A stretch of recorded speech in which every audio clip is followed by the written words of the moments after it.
25 years ago, the Milwaukee Brewers captivated an entire city. The Brewers win the Eastern Division Championship and a very happy Brewer club. On this team were players who would one day become Hall of Famers. Here's a drive to deep left, Robin, goal! Not only was he great, but he played his heart out every second he stepped on that field. He epitomizes what Milwaukee is. He was a blue-collar kind of worker, came to work every day, worked hard. Colorful characters were everywhere, men who spoke their mind. They're going to need you to continue pitching the way you're pitching. Think you can keep it up? Vokey, he'd go and he'd bite somebody's head right off. What do you want me to tell you? I'm going to lose? Of course I can, yeah. If I can stay healthy, I can win. It was a team that almost lost its spark, then rose from the ashes. We didn't get off to a very good start. As crazy as it may seem, we came out kind of flat. And to harness all this energy, it took one man. They made a management change. Harvey came in, and the team just took off. Harvey's Wallbangers, the Milwaukee Brewers. Drill, away back, go, ball, go! God, a home run! There was always somebody on base. Robin and Paulie and Cecil, they'd all hit 30, 35 home runs, and they'd all hit 390. It's gone! They are an awesome hitting ball club. A lot of home runs, a lot of action, a lot of excitement. There was a lot of baseball fever in Milwaukee. Every place you went to was baseball. People talking about the Brewers. They're a tough team. All you got to do is say 1982 in Milwaukee, Wisconsin. Brewer yearbooks, 1982 pennant year. Yeah, for the skis! From a jam-packed county stadium with the American League Championship on the line, it is the Brewers in Game 5. Without question, biggest moment in my life. Base hit, left field, a liner. Gantner's slide. He's safe. The Brewers lead. Cooper delivers. I'll never forget counting down the outs. We got 9 outs to go, boom. We got 8 outs to go, 1 out to go, and my heart's just racing. The Brewers are just 1 out away. 54,968. They are standing. Ball line to Young. It's short. It's over. The Brewers have won the American League pennant. Milwaukee, you have a World Series. This is the story of a team that captured the heart of both the city and the nation. A team that refused to stop fighting and made a magical run at a World Series title, dominating night after night with a simple philosophy and a thunderous offensive attack. Let's go out and play hard. Let's see how many runs we can score every night. And let's have fun doing it.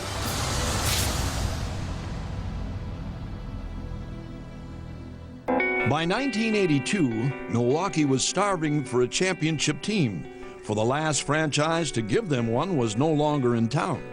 The city was hungry for a championship. It had been since 1958 that the Braves were in the World Series. The story of the '82 Brewers actually began 4 years prior, when a team that had scuffled for almost a decade got a new face. We needed a leader, and Bamberger came along, and really got us excited. This year we got George Bamberger, and he's just kept everybody loose. George was kind of like playing for your father. He was always there for you. He always had something good to say about you. He was always pulling for you. When he came to the team, after my first meeting, I realized that George was the type of person that I wanted to be associated with.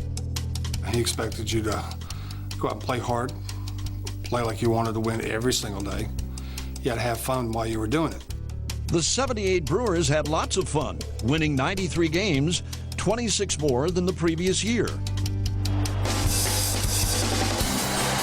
The other teams now are aware that, we have a bona fide contending ball club. There was an excitement because the team played so well, totally out of the blue in '78. They won over 90 games, kind of year that would be a normal division-winning year, except for there were other good teams in that division. The Brewers finished third in that very tough AL East, and in 1979, they continued to pound the baseball. That team offensively was tremendous and a lot of fun. Deep left field. It's gone. Just swing away and we'll take our chances. It was a softball team playing Major League Baseball. They are an awesome hitting ball club. Led by an exciting core of Paul Molitor, Robin Yount, Cecil Cooper, Ben Ogilvy, Jim Gattner, and Gorman Thomas. High and deep and gone.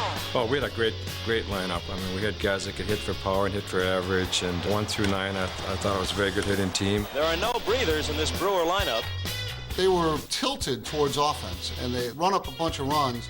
Enough runs to win 95 games in 79 and finish second. On to 1980, but not without a change at the top. George having his heart problem has put kind of a cloud on the job, but mainly because George being our skipper for the last couple of years and also a very close personal friend. Buck Rogers took over for Bamberger in 1980, and although Milwaukee led the league in home runs and finished third in runs scored, they fell back to third place in the American League East. 78 and 79 were great years. 80 was a little bit of a disappointment. We were disappointed in 1980 because we didn't play as well as we thought we could have all season long. But it was the kind of year that was disjointed because Bamberger had a heart attack. So things didn't go as well as they wanted in 80. Our expectations were very high going in, and we were just disappointed that we didn't reach first place and stay there. We were getting close to having a championship caliber team, but we were not able to get over the hump. We were close, but we needed a couple pieces to the puzzle. What did the Brewers need to get into contention and stay? I think we probably need some help in the bullpen. Ben who can come in and get some people out when we're in a jam. Maybe another starter, and I don't know, maybe catching. I'm not really sure. Well, Coop proved prophetic, for that's precisely what GM Harry Dalton delivered, and he did so beyond expectations. Harry Dalton went to the winter meetings, came back with Raleigh Fingers, Pete Vukovich, and Ted Simmons. 3 All-Stars. You know, Harry Dalton certainly pulled off a blockbuster deal. We think we strengthened the ball club, and we think we've solved some problems that'll bring us into 1981 and reach that first place goal where we can stay there and get the championship that we're committed to get for the people of Milwaukee. And those fans had to love moves that brought them a future Hall of Famer, a powerful switch-hitting catcher who had hit over 306 times in St. Louis, and a starter who had won 39 games in the prior 3 years. Vukovich stepped up and became a big starter for us. I know Vukie as a pitcher, that's what I remember most about him, was that he would never give in. He was such a competitor. He's a hulk of a man out there. Teddy was the one, I think, that really came over and brought a huge winning attitude. Throw by Simmons in time. And we bought into it, and Teddy led the way in showing us how to play winning baseball. It's very simple. We've got to win our ball games each and every day. Ted Simmons, the catcher, came to the Brewers from the St. Louis Cardinals and has been very efficient. I think our club is in a position to win, and really that's all that's important to me right now. But the crown jewel of the deal was Fingers, one of the best closers in the game. The big right-hander with a handlebar mustache. Raleigh had already won 3 World Series titles with the A's, and now he looked to bring that winning mentality to the Brewers. The Milwaukee Brewers will definitely win the American League East. Count on it. Up until 81, they needed that closer. They needed the confidence that came with a guy like Fingers at the end of ball games. The one thing we've been looking for so long has been a good, steady relief pitcher, and I'm sure Raleigh's going to do the job. Raleigh Fingers was and is the best. When he signed with the Milwaukee Brewers, we knew that when games were called upon for his services, Raleigh Fingers is now up and throwing in the Milwaukee bullpen. that our chances of winning dramatically increased. Raleigh Fingers comes in and gets his man. When he came into a game, you knew the game was over. That was the way we felt. Raleigh Fingers, the ace reliever of the Milwaukee Brewers. And Fingers never missed a beat, dominating the American League. 81 was the year that Raleigh won the MVP and Cy Young, and I do not believe over the course of 162 games, Raleigh Fingers made a bad pitch. He was also the Fireman of the Year and winner of the Rolaids Relief Man Award. Both his talent and unique style soon brought him a cult following in Milwaukee. Raleigh the Magnificent with his curling handlebar.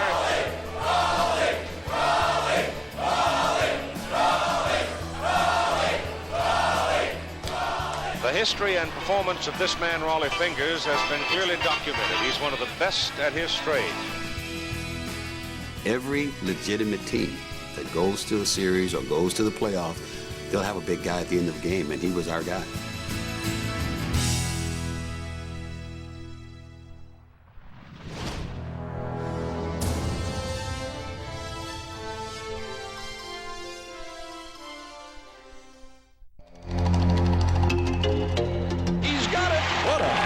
Behind Fingers, Milwaukee got off to a fast start in '81, but a mid-season players' strike canceled 2 months of the season. So baseball devised a new playoff format, a 5-game series between the division winners of each half season. In '81, the Yankees won the first half. That's gone. Winfield has just hit a home run. And we won the second.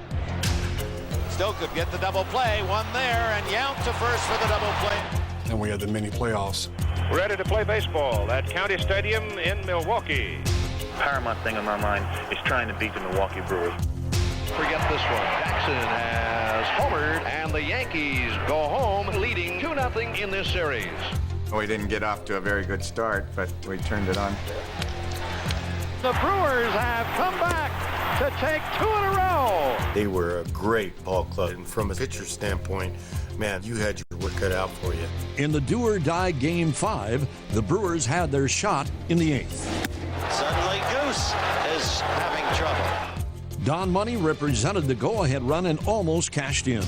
Don Money hit a fly ball to deep left field in the corner at Yankee Stadium. Ball is hit to left. I'll never forget it. Everybody thought it was gone. Winfield going toward the corner to the wall, makes the That fly ball to the track was the Brew Crew's last call.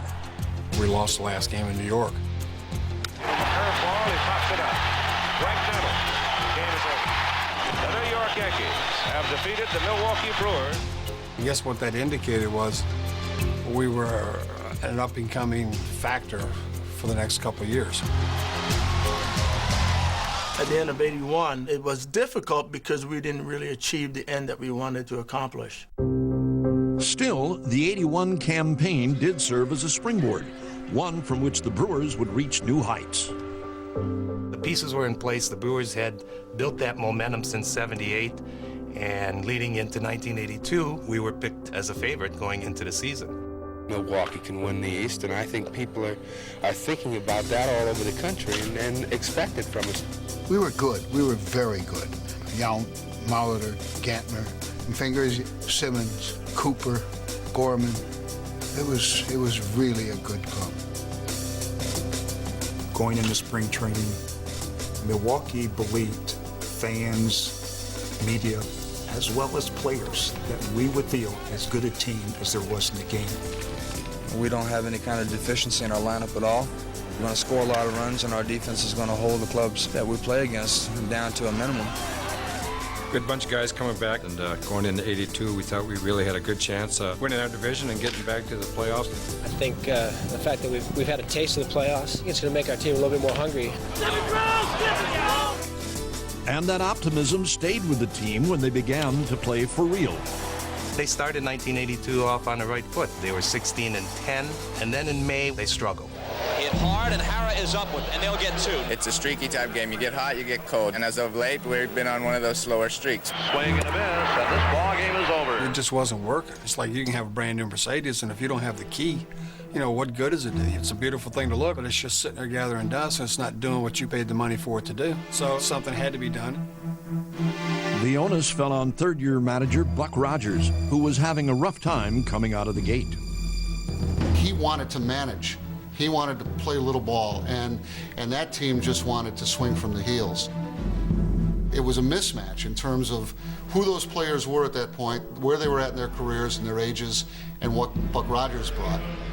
Anytime Buck Rogers tried to push a button that didn't work, they'd say, why the heck did he even bother pushing the button? Let us play. Leading into early June, the team had slipped under 500. There was something lacking. Chemistry wasn't there. Credit goes to Harry Dalton because he sensed what was needed to get this team to the next step. Harry finally said to me, don't you think we ought to make a change? And it was unfortunate. We both liked Buck Rogers a lot. was in Seattle. They made a managing change. At that point, Harry Dalton had a meeting with Harvey Keene and asked Harvey to take over the club. Keene had been Milwaukee's hitting coach for more than a decade, and his familiarity with the club made for a seamless transition. Harvey was certainly a fixture in the organization. He was here from my first day, and Harvey was the perfect guy to go in. Everybody knew him well and respected him. Most of these guys who had come through the system, guys like Robin Yount, Paul Molitor, had been with Harvey for years. I've known Harvey for a long time, and if I'm having any kind of problems at all, I can always talk to Harvey. The Wisconsin native had excelled during his 15-year Major League career. Harvey Keene leans into a low outside pitch and lines it into center field for a single. A lifetime .303 hitter, Keene was Rookie of the Year with Detroit in '53, and the 8-time All-Star led the league in '59 with a .353 average. Reliable shortstop Harvey Keene is off to a great start, batting well over .350. Harvey knew what it took to run a team. I think one of the biggest things that you have to do is you have to talk to your players, joke around with them, be close to them. He was a father figure to a lot of us. He's like a second father to me. You know, he was like a dad. I know if I have any questions at all about anything, he'd be more than glad to help me if he can. I've been close to some of these fellows for 11 years now. I know their families very well. As soon as Harvey took over, we kind of relaxed, and all of a sudden we had 5, 6, 7 guys hitting the ball well. He loosens the ball club out. He doesn't really say too much. He sits back, chews tobacco, spits, and and makes a few changes when he has to. And his demeanor off the field is carried over to his on-the-field personality, and I think that personality has transcended his entire ball club. I think the fellows have to go out and have some fun, be relaxed, and go out and play. They're a good fundamental ball club. They play good defense. They pitch very well. Strike 3 call. And of course, we have a very fine offensive ball club. I really believe that you have to just say, here's the ball, a bat, and a glove, go out and play. But despite his easygoing nature, Keene was a battler both on and off the field. He seems unflappable. He should be. He's had coronary bypass surgery. He's had a leg amputated. Although he gets around remarkably well. Unless you look very, very closely, you would not even detect a limp. Harvey was a perfect manager for that club. He let them play. They were experienced. They were good, and the club took off. Harvey Keene in the dugout for the Brewers. Since he took over following the firing of Buck Rogers, they played at a .654 pace, winning 34 and losing 18. They are an awesome hitting ball club.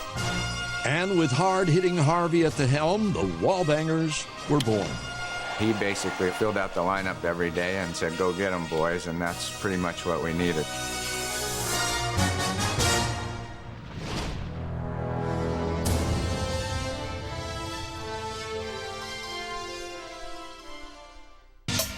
Following the All-Star break, Harvey's Wallbangers emerged as the star of the show. Ladies and gentlemen, it's And they were the most colorful team in all of baseball. To this day, I've never seen a team that had that many characters.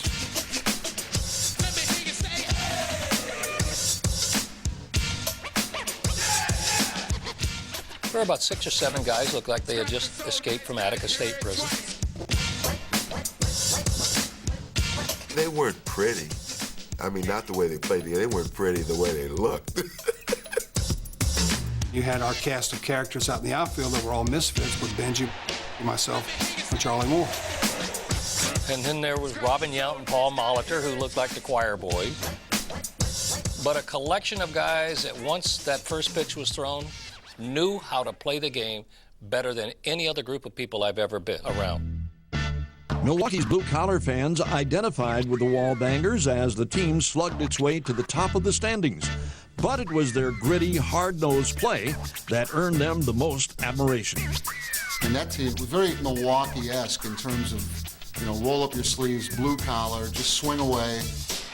Here's a drive to deep left. Got a chance to go. Robin, gone! A home run. They had decent pitching, but the guys were swinging for the fences.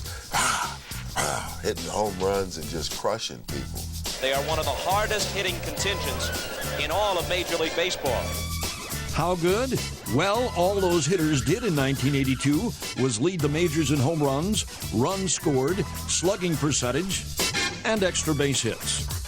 Nice play. will hit the left. It's gone. There was no let-up in that lineup. Ben Oglivie, Cecil Cooper, Don Money, Gorman Thomas, and Ted Simmons. It was a thrill playing those guys. The love affair between the fans and the team was unlike anything Milwaukee had experienced in almost 50 years. That was a team that was sort of interwoven with Brewer fans every game. True Blue Brew Crew out in strength here today at County Stadium. The whole package that we had created was such a perfect fit. This fan base and this group of guys. It's amazing. Listen to the crowd. Let's go, Gorman! Starman Gorman came to the plate. All eyes on him. You couldn't help but watch Gorman Thomas. Rugged, ferocious, Brew Crew personified. Gorman was a guy that the town really identified with and just fell in love with. There was no facade to Gorman Thomas. Gorman was happy, you knew it. He was a very emotional player. And if he was cranky, you knew it. Makes no secret of his feelings on the field. Nor did he disguise his approach at the plate. Well, I'm not going to hit 300. I won't even try to say that I think I might, one day hit 300. I think batting average is overrated to a certain extent, and the name of the game is RBIs and home runs. He never went to get a beer or soda when he was up to bat. You were always anticipating hitting another home run. And from 1978 through 82, no player in the American League hit more home runs than Gorman Thomas. Me being plugged into the four-hole there for a long time was fabulous. High base him, Gar. There was always somebody on base. Runners in the corners and nobody out. Lined up the middle for a base hit. Gorman Thomas really comes alive when he's got runners on base. And although he didn't look like your prototypical center fielder, Gorman got the job done. The least center field looking outfielder that you'd ever imagine. I mean, he was big, he wasn't fast, he looked a little bit out of shape. But what he lacked in style, Thomas made up for with sheer hustle and aggressiveness. Gorman didn't leave anything on the table. He gave you everything that he had that day.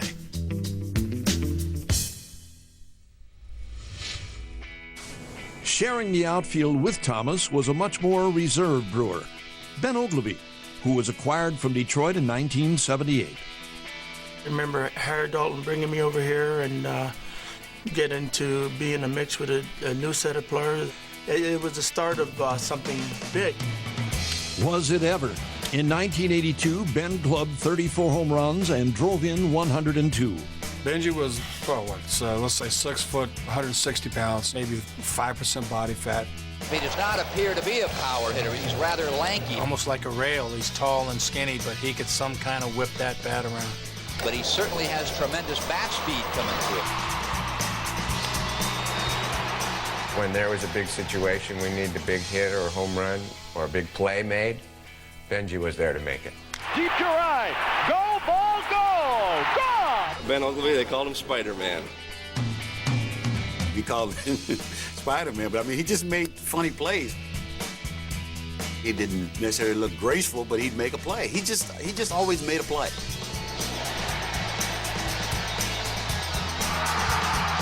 Ben Oglivie was indispensable. Deep to right. If it's fair, it's gone, and we have a tie game. Well, he has certainly produced in the Brewer pinstripes, no doubt about that. When I look back at playing with these guys, I think what I remember the most is coming together as a team.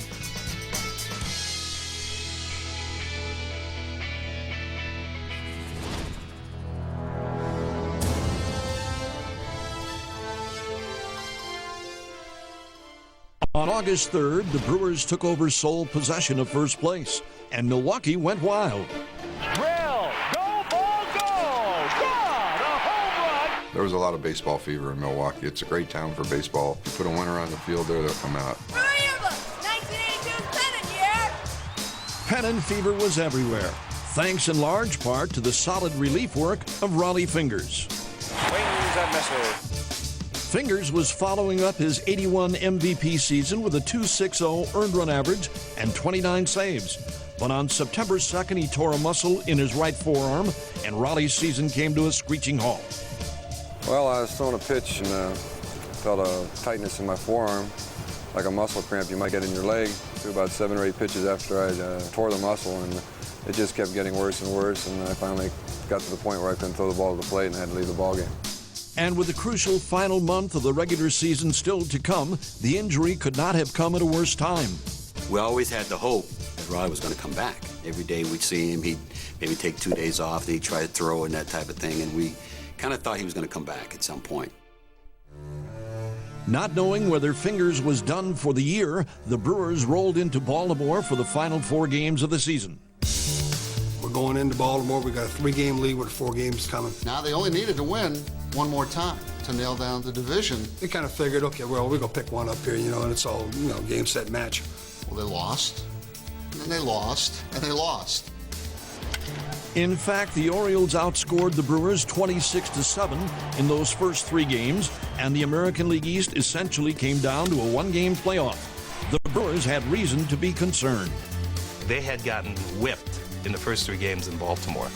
The ball players were down. I could see Mr. Seeley just pacing all night long. I mean, he must have walked 50 miles. And I felt, so badly. I was worried. I'd been up all night thinking, oh my goodness, we can't lose this game. When the Milwaukee Brewers came to Baltimore to play the final 4 games of the 1982 season, they had only to win 1 to clinch the American League East. They have not been able to do it. And thus you have this afternoon quite a remarkable circumstance with a full playoff flair and all the elements for special sports drama here. What's more, Milwaukee had to face future Hall of Famer Jim Palmer. Fortunately, they would counter with Don Sutton, brought to Milwaukee specifically for a game like this. Acquired on August 30th from Houston, Sutton possessed quite a resume. For years a Dodger mainstay, Sutton had already won 254 games. Strike is called. He moved right by, struck him out. But he brought so much more than numbers to the Brewers' rotation. They had been looking for pitching. It was no different in 1982 than it is in 2007. You can never, ever have too much pitching. I had an inkling something was going to happen because at Houston we were not going to be in the thick of things, and the Astros were trying to go a little bit younger. So when Harry Dalton went out and got Don Sutton, all of a sudden, now they had that extra stabilizer. They had that ace type, a guy who in his career had always been in charge, in command on the mound. Strike 3, he's gone. They got exactly what they wanted, and that was a professional, polished starting pitcher who they knew they could give the ball to every 5 days. Swing and a miss! He struck him out! Sutton's postseason experience and veteran leadership made him the perfect man to pitch this final, crucial game. When the game's on the line, that's where he wants to be. He wants the ball in the big time. Here you have 2 Hall of Famers squaring off before 50,000 screaming fans with this game deciding who is going to go on to represent the American League East. And here in 1982, they face off in one of the more meaningful games either of them will pitch.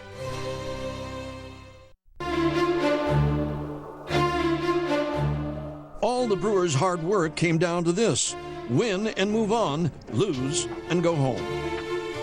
It was a do-or-die game.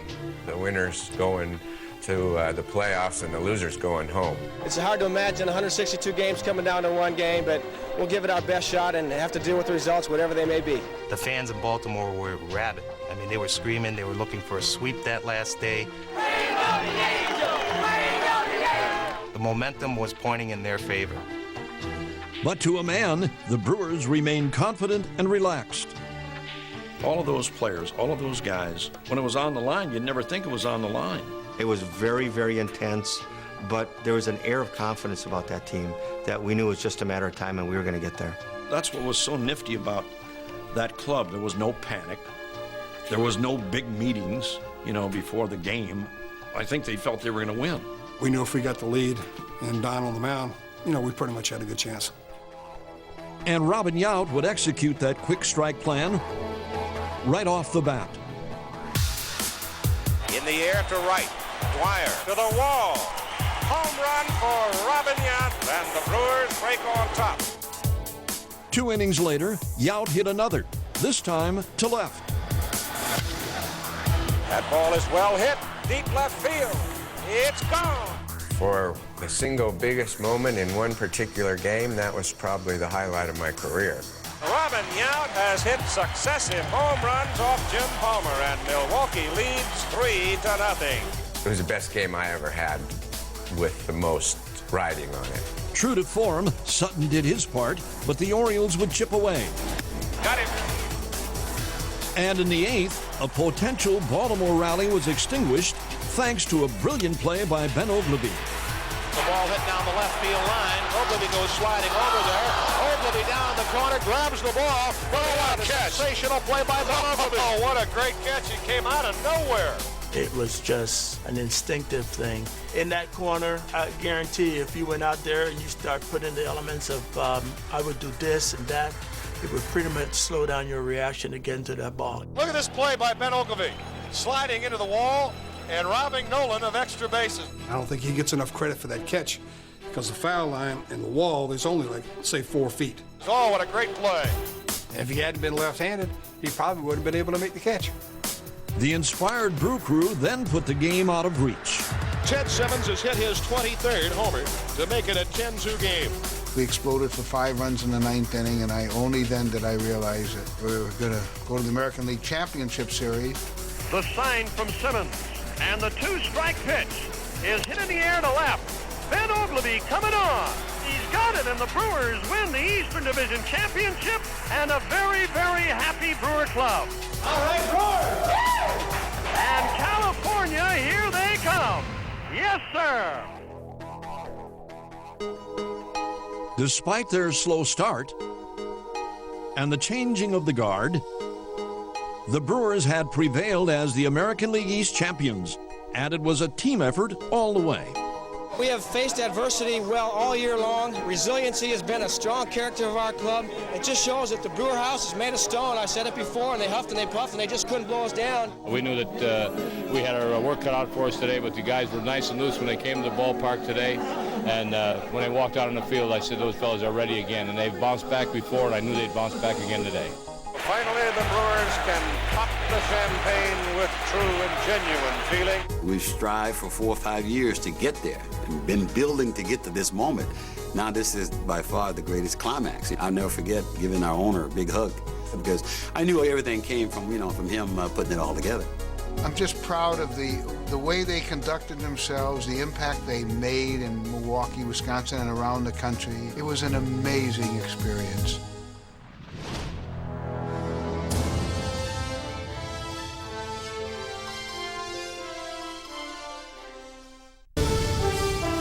Having captured their division, the Brewers flew to Anaheim to play the California Angels.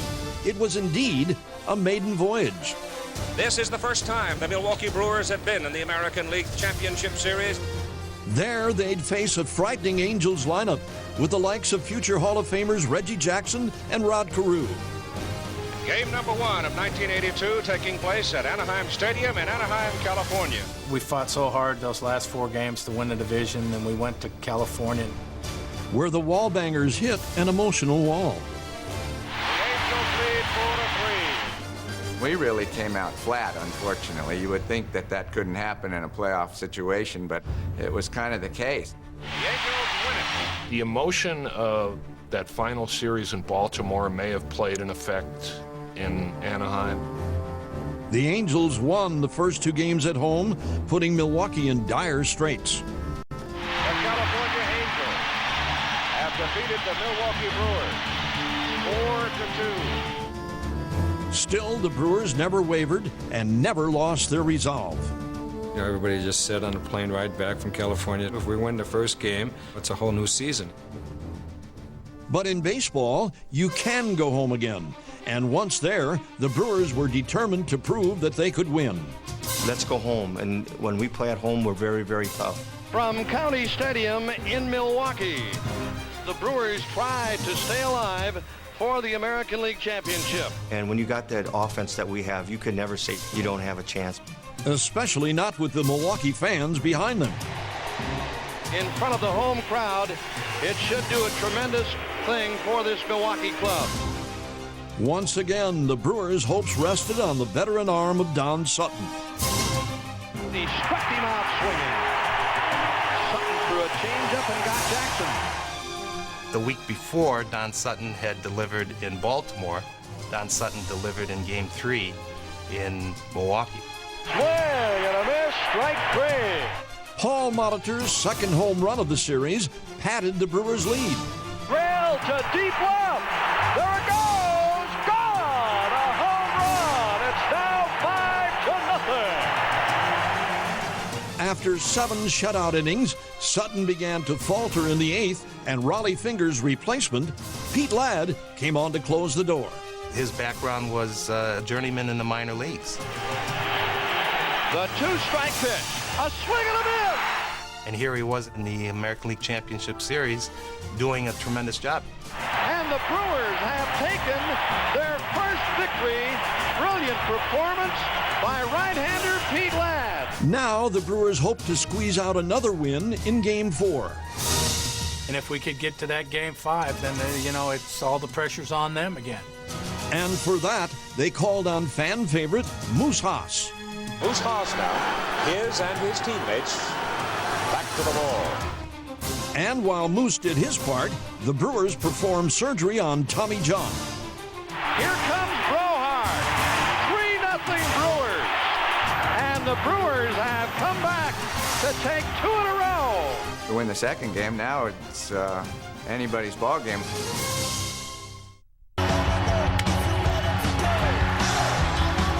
MLB Network is on the go to a new town every week here on Game 5 was a rematch of Game 2 starters, Bruce Kieson for the Angels, and for the Brewers, the perfect choice in Pete Vukovich. He was the ultimate competitor. Vukovich now continues to get tough. He would also be a perfect candidate for this thing they got on TV now, the Octagon, the Ultimate Warrior. That would be him, too. He'd go and he'd bite somebody's head right off. You can keep it up? What do you want me to tell you? I'm going to lose? Of course I can, yeah. If I can stay healthy, I can win, particularly playing with this ball club. Pete won enough to win the '82 Cy Young Award despite a bum shoulder. Such a competitor. He pitched the whole last month of the season with a blown-out shoulder, and he just figured out a way to get people out. Vu could intimidate without throwing a pitch. And he's a hulk of a man out there. Those whiskers make him look a little fierce. Vukovich did everything he could to get inside the batters' heads, and in 1982, no one did it better. He'd go out there, his uniform sagging and bagging. He wore 2 different shoes on the mound. He has always got something going. He's one of the pitchers who wears 2 different shoes. And he'd take a stretch, and all of a sudden, he's looking around and he's pitching. All these little psychological ploys that just kind of stop the action of the game and make himself the center of attention. Now, hitters don't like to see that. They think you're goofy out there, and they start thinking. Okay. Pete Vukovich was a thrill ride in his Cy Young year. Vukovich in constant trouble, but in a 1-1 tie. He was a high wire act every game. Strike 3. Vukovich escapes again. But once you got past all the head games, Vukovich really did know how to pitch. Pete had that unique ability to change speeds and throw the ball in the spots where he had to throw it. It really is a thing of beauty to watch a man like Vukovich pitch a game. He knew how to pitch. In and out, up and down, sequence, setup. Watching Vukovich pitch was like watching a great pool hustler. And now it was time to rack 'em up for Game 5 as the Brewers looked to make history. It has never been done before in the ALCS, where a club has fallen behind in the first 2 games and then come back to win it. County Stadium was rocking that night. From a jam-packed County Stadium, the American League Championship on the line. Vukovich held his own, but the Angels led by 1 in the 5th and were looking for more when suddenly everything changed. Over Cooper's head to right, a base hit. One of the biggest plays in that series was Charlie Moore throwing out Reggie Jackson trying to go from first and third. Moore's going to have a play on him to throw in time to get Jackson. That kind of took the momentum away from the Angels. Then in the 7th, one of the biggest moments in Brewers history. 3-2, got the bases loaded. Cecil Cooper hitting. It was the kind of situation the Brewers had in mind when they got Cooper from the Red Sox prior to the '77 season. and it was a move that had paid great dividends. Cecil Cooper was a magnificent player. I mean, that was one of the best deals that the Brewers ever made. The fans would be chanting, "Coop, Coop." He was an artist as a hitter. Fascinating to watch at the plate because pretty big guy. He used Rod Carew's batting stance. Cecil Cooper could hit. Cecil Cooper had power, hit for average, could run. Cooper did everything. He could do it all. I mean, he could pull it, he could just slice it. Cecil was just a magic person. He would do just anything he could to make us better. You needed that key hit late in the game for start a rally or to win a game. Cecil Cooper was your guy. And now, the biggest moment of all, bases loaded, down by 1. Cecil Cooper comes to the plate with opportunity staring him in the face. Pitch to Cooper. Base hit, left field, a liner. 1-run home. Downing throw coming on. Gantner's flag. He's safe. The Brewers lead 4-3. Base, you look and you see the fans, everybody's going crazy. You look at the dugout and the players are all going crazy. And you kind of, you have a little moment there where you have to say, is this really real? Cooper delivers. Wow, what a big 2-out hit by Cecil. Without question, the biggest moment in my life. Listen to this crowd at County Stadium. I thought, there it is, 6 outs to go. But with 2 out in the 9th, the Angels had a man on second. And I heard the announcer say, now batting for the California Angels, Rod Carew. And my heart sunk. Here's the best hitter in the American League. Well, here's a man that's hit over 314 years in a row. It seems like he can get a hit anytime he wants to. And so it came down to a future Hall of Famer against a newly christened closer. What a poetic way to reach the World Series. Ball line to Yount, it's short. He throws. It's over. The Brewers have won the American League pennant. Milwaukee, you have a World Series. Fans stormed the field, Milwaukeeans wanting to party with their pals who had just won the game. This is the greatest thing I've ever seen in my life. The field was taken over by the fans. To share that with them was something so special for everybody. It was the greatest day of my life, just the greatest. I can't explain it any better than that. These guys just did one super job. They fought back as they did all year, and they did it again today. It's absolutely outstanding. The Brewers have done it. They're going to the World Series.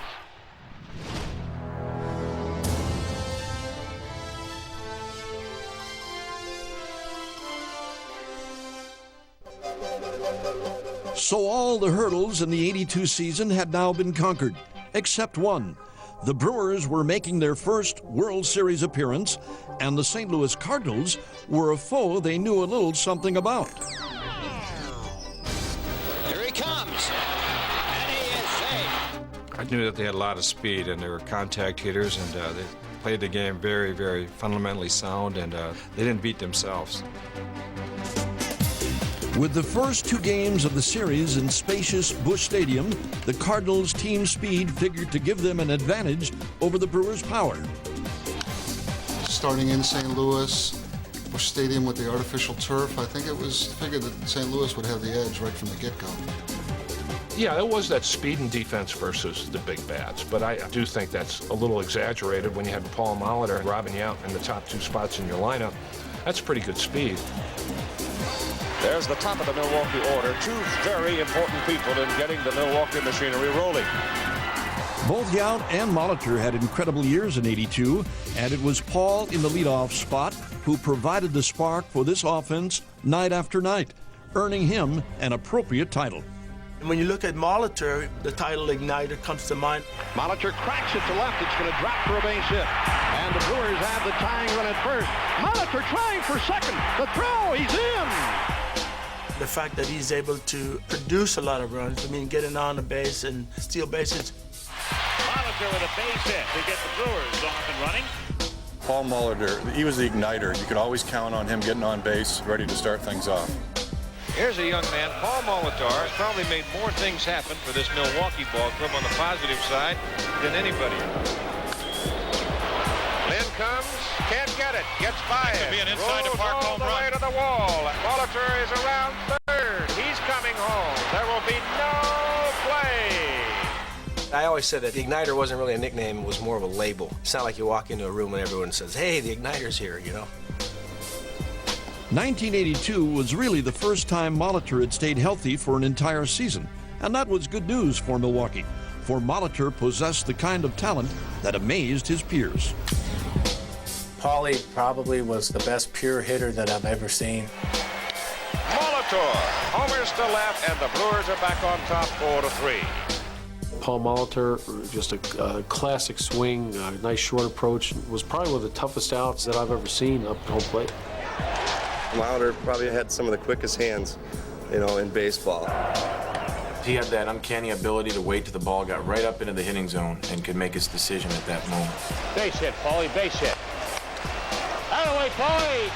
Paul Molitor, as far as I'm concerned, is the greatest Brewer to play the game. With Molitor leading the way in Game 1, the Brewers mounted a relentless offensive attack, one that shocked the Cardinals and silenced the crowd. And he will touch them all. This Milwaukee club, I tell you, they come out swinging. And Molitor was indeed the igniter, setting a World Series record with 5 hits in the game. Meanwhile, pitcher Mike Caldwell never gave the Cardinals the chance to utilize their speed. But then, that was no surprise to the Brewers or their fans. Mike Caldwell was just tough as nails. He was the guts of that Brewer team for several years. Phenomenal left-handed pitcher, and he was very consistent, very steady.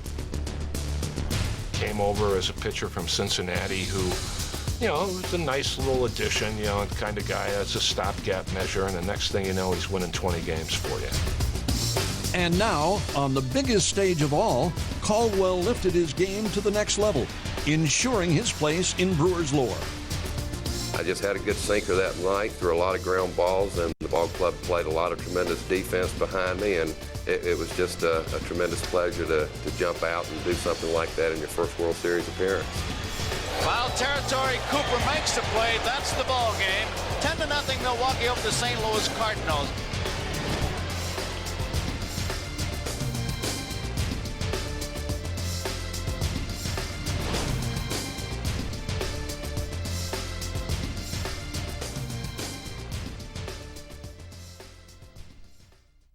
Two proved much tighter, with Milwaukee taking a 2-run lead into the 6th.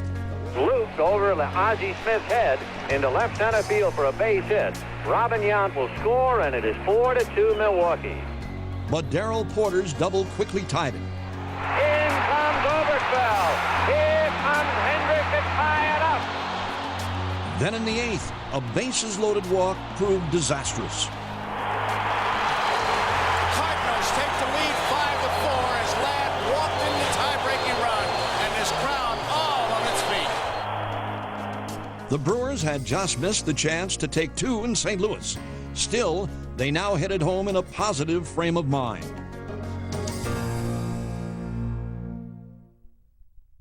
The swing. Following the heartbreaking Game 2 loss, the series moved to Milwaukee, hosting its first World Series since 1958. And the fans were kicking up a storm.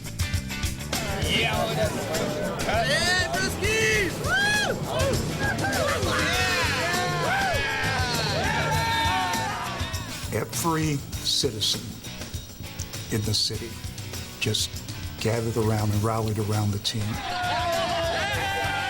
The whole city was just going wild. I remember coming to a tailgate party here before one of the games, and it was just a great time.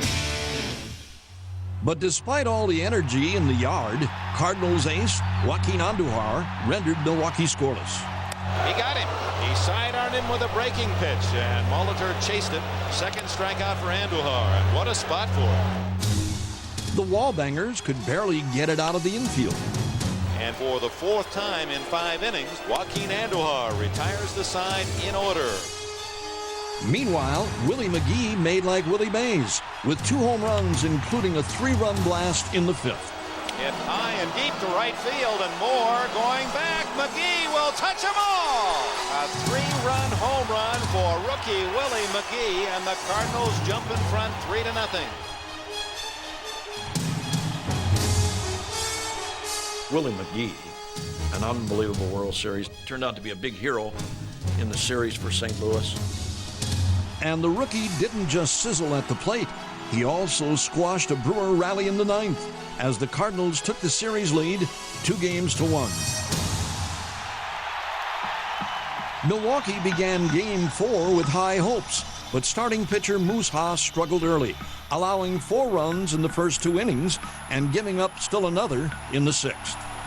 In comes Smith on a double by Orge, and it's 5-1 St. Louis. Down by 4 in the 7th, with 2 out and 2 on, the Brewers needed a miracle. But they had a secret weapon, their fans. And fueled by their passion, they set out to achieve the seemingly impossible. There was no enthusiasm lost in the stands, I can tell you that. They were always behind us, and fortunate enough, we were able to come back. Right center field, that ball is going to drop. 1 run is in, heading for third is Money. Heading for second is Gantner. 5-2, base runners at second and third. Base hit, right field, 1 run is in, 2 runs are in.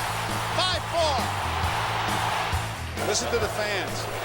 56,565-4. This is the kind of a ball game that these Milwaukee fans have had all year long. Hot smash, knocked down, we're tied up.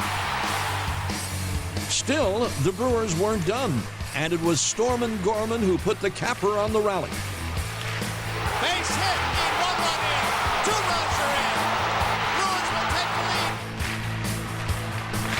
lead. In the 8th, they turned to Bob McClure to preserve one of the greatest single-inning comebacks in World Series history, and Mac did just that. Milwaukee with a 6-run, bottom of the 7th, the final score. Milwaukee 7, St. Louis 5.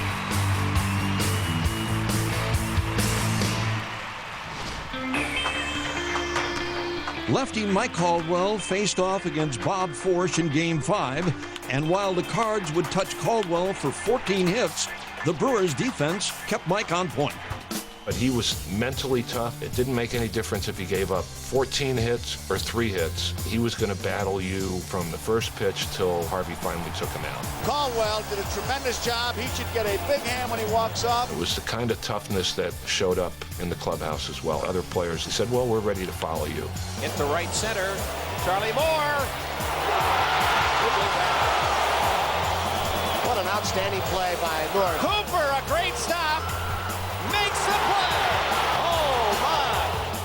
They had a nasty sinker, and they're hitting a lot of ground balls, and we turn a lot of double plays. Molitor gets 1 out there. Double play! That was fun playing behind him because he went right after the hitters. Bouncing ball, Gantner played it perfectly, 1 out. Yount had a huge Game 5 with a 4-for-4 night that made him the first player in World Series history to have 2 4-hit games in one series. Well, it was certainly a highlight to have another 4-hit game, but actually more meaningful than that was the 4th hit. Well hit, right field. He's got his 4th hit, home run. I hit a home run my last time up, and let's face it, it's every kid's dream to hit a home run in a World Series, something I'll always remember.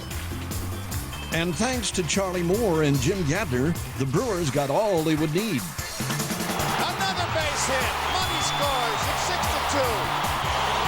Like New Year's Eve. Look at this crowd.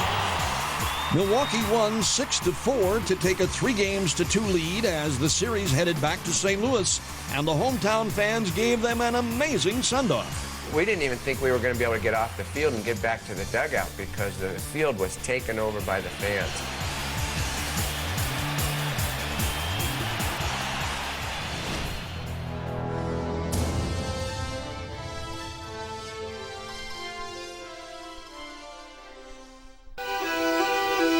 Milwaukee had little time to reflect on its success in the series so far.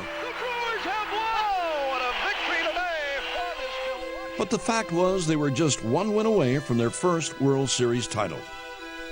I remember going back to St. Louis feeling we can take 1 of 2 games here. You know, I mean, we've done that throughout the year. They're going to the World Series. They had to come from behind to do it. But now the Cardinals were home. And now, ladies and gentlemen, the National League champion Cardinals. And it was not a good night for the Brewers. 7-0 St. Louis, and we're in the bottom of the 5th inning. And That game was marred by a long rain delay, which we thought was going to cancel the game, but it was the World Series. You play ball, if necessary, at 2:30, 3:30 in the morning? Without any question. There's the fact that it's 7-0 and close as you can get to a rout against a powerful club like Milwaukee. Make it different than if it was 1-0? None whatsoever. Let's wait. We'll wait. Unfortunately, the wait did not change the outcome. I don't think anybody had much sense that Milwaukee was going to win that World Series in 6 games. They had not done anything that way up until then. Everything had gone to the max. Game 7. Time for everyone to get nervous. The scales are balanced, and someone has to tip. There's something about coming down to one game after well over 170 games, knowing that is going to determine the ultimate champion of a given year. And this Game 7 lived up to its billing, as both Andujar and Vukovic pitched scoreless ball through the first 3 innings. Then, in the 4th, Milwaukee threatened, but the Cardinals countered with a perfect throw. He got him! And then scored a run of their own. 1-0 St. Louis. But it didn't take long for Big Ben to chime in with an answer. Deep to right. If it's fair, it's gone, and we have a tie game. And I was able to tie the ball game. That was one of the moments that I remembered that was huge. Live in Milwaukee, you can bet that brought them right out of their seats as we have a new game at 1. 1 inning later, they threatened again. The Brewers have the leadoff man on to open the 6th inning. Paul Molitor gets ready. Boy! 6th inning, we took the lead. Andujar throws it away. Gantner scores the lead run, and Molitor's on second. It was the most excited that I'd ever been. Game 7 of the World Series, we took a 2-run lead. I had my first son that year, and I think that I was more excited being ahead in this game than I was ever in my entire life. Milwaukee, they're dancing in the streets, and that's the way it should be. The 7th game of the World Series. The whole city was just going wild. 3-1, the Brewers lead. An inning and a half later, St. Louis took the lead back and went ahead. Infield back. Line into right field. Ramsey scores. It's 4-3 St. Louis. And that was the absolute worst that I've ever felt in my entire life. As a team, we were really down. We were that close to winning the World Series. So it hurt. Cardinals defeat the Milwaukee Brewers 6-3. They're the world champions. You certainly have to congratulate the Milwaukee Brewers for a great season, a great series. Why is it raining? It was so much fun. It was so much pressure. You wanted to win so bad because you've never been there before, and we came really close. So close, you couldn't help but wonder what might have been. To this day, I believe in my heart that if we had Raleigh Fingers in a World Series in '82, we could have won. We had the lead 5 out of 7 games, and St. Louis, when they had the lead, they had Bruce Sutter, so that was a big difference, I believe, in the World Series. The Cardinals, the world champions. Taking nothing away from the Cardinals. I mean, the Cardinals won it. But had the Brewers had their full arsenal, a healthy Raleigh Fingers, Don Sutton. Pete Vukovic was pitching with a torn rotator cuff. I still think the Brewers had the better club. Gosh, you guys went to the brink all year long and just a little short this time. Your reflections on this game and the series? Well, I thought it was an excellent ball game. The fellas played great baseball. Each and every one of them could hang their heads high. That they're a great ball club, and as far as I'm concerned, they're all champions. We didn't come back as losers of the World Series. When we got off the plane from St. Louis, there were a couple thousand people waiting for their American League champion Brewers. About 1,000 True Blue Brewer fans ignored the frigid morning air to welcome their heroes. I enjoyed the whole season. They're a fantastic team. No regrets, huh? No, none at all. After that, we were told that they were going to have a parade. And we figured, well, no, we don't want to do that. You know, I mean, we lost. We lost. Why would you have a parade? There won't be any people here. This will be embarrassing. And we rolled out of the First Wisconsin garage. And downtown, you couldn't get downtown. The police had cordoned it off. There were so many people. I've been looking at this crowd. It is unbelievable. It is wall to wall. 15 deep on Wisconsin Avenue, the whole way. And to me, that's the most mind-boggling thing I've ever seen in my life. I couldn't believe it. This may be the slowest parade as far as the Guinness World Record book is concerned. This is genuine love for the ball team. Genuine love. It was so emotional. Those are the kind of human experiences you never forget. It was incredible. The fans that we had all year, they supported us. I mean, they loved their Brewers. They acted as if we won it. Did we win or did we lose? I just can't believe what we just saw on Wisconsin Avenue. It's continued right here in the County Stadium, and I'll tell you, but these people's hearts are as big as gold to us right now. My most fun 6 weeks of my life was from the day I was traded there till we lost the final game of the World Series. I can't think of another place in the world I'd rather be. I'd like to be a world's champion, but I'd rather be here than in St. Louis. It's the neatest thing that's ever happened. When we came back to Milwaukee and got the reception we did from the fans, it was honestly, I don't know if it would have been any better had we won.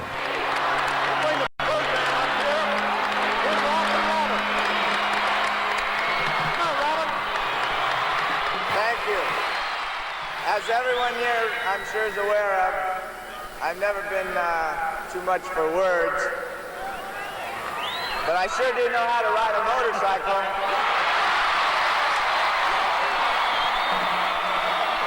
I sure do love to play baseball for the people of Milwaukee. And next year, I hope to bring the people of Milwaukee, not me, but the Milwaukee Brewers, a world championship. Thank you. A nice fitting conclusion to perhaps the greatest year that I've ever seen a professional athlete have. 1982 really was an amazing year for Robin. Not only did he lead his team to the World Series, his personal accomplishments will go down in history. From mid-August on, every time Robin came to bat, fans were screaming MVP. That's the type of player he was that season. I had the feeling that season watching Yount that people probably had when they watched Ernie Banks as a shortstop in the 50s. You have to go back to Ernie Banks to find a slugging shortstop greater than Yount. Get up! Get up! Get out of here! Gone for Yount! Robin hit 29 home runs, drove in 114, won a Gold Glove, and his .331 average left him just 1 point shy of winning the '82 batting title.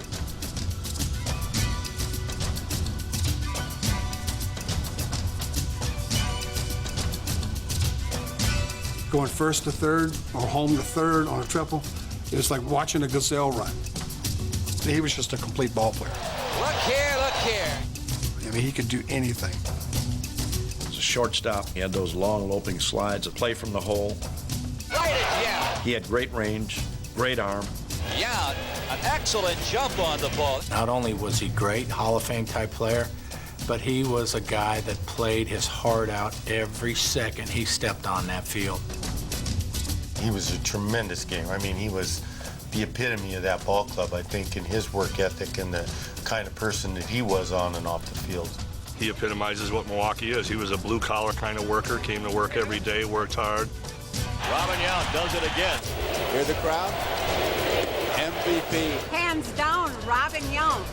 In 1982, Robin Yount was everybody's MVP. He got the notoriety that year, but he did that stuff every year. Robin Yount has hit for the cycle. He's so humble. You know, I asked him one time, man, 3,000 hits, a lot of hits. He's done it. 3,000 for Robin. He's like, you know, I was fortunate enough to stay healthy for 20 years. I was bound to get 3,000 hits. I was like, oh yeah, so it's that easy. He is so humble. How can you not love Robin Yount? For whatever reason, it seemed like most of the fans took a liking to me. I liked the city. Just was the place I was supposed to play. Robin truly is the face of the franchise. You think of Robin Yount and you think of Milwaukee Brewers, you don't really think of superstar. You think about an individual who they call the Kid, who was here from the first day he was drafted and just gave, and gave 100% each and every day. I just try to go out there and do the best job I can every day. How good was Robin Yount? Well, he won the Most Valuable Player award twice at 2 different positions. That's a feat that only 2 other Major League players ever accomplished. the only guy that I know that had the MVP as both a shortstop and a center fielder. Yeah, makes a great catch. Outstanding defense. An MVP award, it's pretty special. It means more to me now than it did then, I think. I didn't think much of it as a player. It was like, you know, that's what they pay you to do. But yeah, I'm proud of it. And Robin should be proud, for not only did he etch his name in Milwaukee history, he also became the first career Brewer inducted into the Hall of Fame. Robin was one of 3 players to earn the most valuable player honors at 2 positions. His extraordinary work ethic made him a bastion of consistency for 20 years. On behalf of myself and the fans of Milwaukee and Wisconsin, it has been an unbelievable privilege.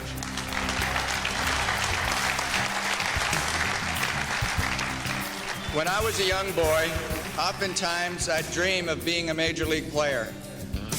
I was lucky. That dream came true. I would dream of hitting a home run in the World Series. Well hit, right field. He's got his 4th hit, home run. Or playing in an all-star game. I was lucky. Those dreams came true. I had dreams of catching the ball for the final out in the World Series and being mobbed by my teammates. Well, I guess all my dreams didn't come true. Let's face it, the only thing I would like to change is the outcome of Game 7, but I certainly wouldn't change anything else because there was so much good throughout that whole thing. Indeed, the 82 team struck an emotional chord with both the city and the nation, one that transcended the game. When you talk about guys like Robin Yount and Paul Molitor and Gatner, I mean, they left a lot for the new Brewers to try to match what they were able to accomplish. We always end up talking about 82 season because it was a special season for us. A lot of great memories and moments. Moments that Brewers fans can only hope will come their way again. People want it to be back again. You know, they want the enthusiasm, they want a successful team again, and I think it's happening right before our eyes. But no matter what the future holds, Harvey's Wallbangers will always be a very special team, and they will never be forgotten.